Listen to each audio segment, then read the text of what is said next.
할렐루야 여러분 안녕하세요. 이미야 목사입니다. 오늘 저는 요한계시록 3장 1절에서 6절의 본문을 근거로 사대 교회계라는 제목으로 하나님의 은혜의 말씀을 잠시 나누고자 합니다. 본문은 사도 요한이 복음을 전하다가 유배를 당한 밤모섬에서 본 예수 그리스도의 계시의 한 부분입니다. 사도 요한이 요한계시록을 기록한 때는 주후 95년경으로 로마 황제 티투스 플라비우스 도미티안의 통치기였습니다. 도미티안 황제는 황제 숭배에 집착한 사람으로 자신을 주와 신으로 숭배하라는 칙령에 거절한 크리스천은 극심한 박해를 받았습니다. 요한도 이때 소아시아의 유형지 밤모섬으로 유배를 당한 것입니다. 요한계시록의 최우선 주제는 예수 그리스도께서 다시 오셔서 모든 악을 물리치시고 통치하신다는 것입니다. 이 책은 승리의 책이며 교회, 즉 신자는 승리자라는 점을 확인하게 해줍니다. 계시록 첫 장에서 예수 그리스도 주 하나님은 모든 것의 시작이자 끝이 되시는 알파와 오메가, 또 모든 것을 하실 수 있는 전능하신 분으로 선포되고 있습니다.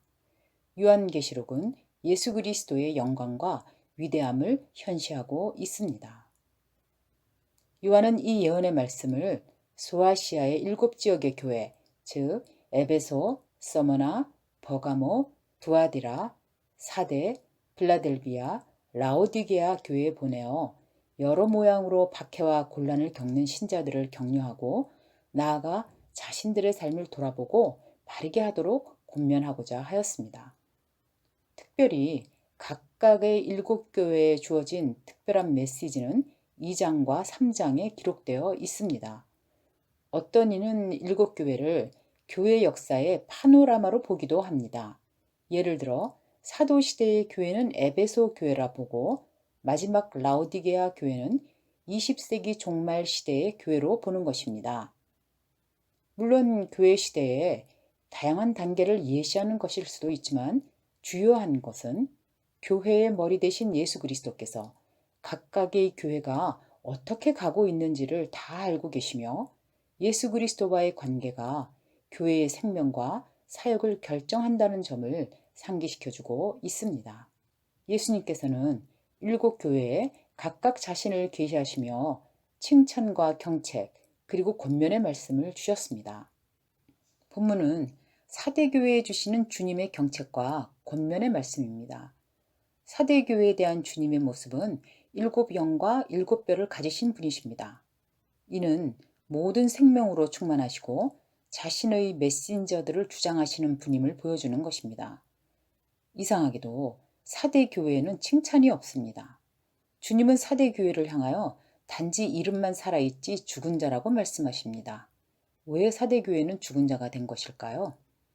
당시 사대는 현재의 터키 지역인 리디아의 수도로서 5개의 주요 도로가 교차하는 무역의 중심지였을 뿐 아니라 군사적인 중심지였습니다.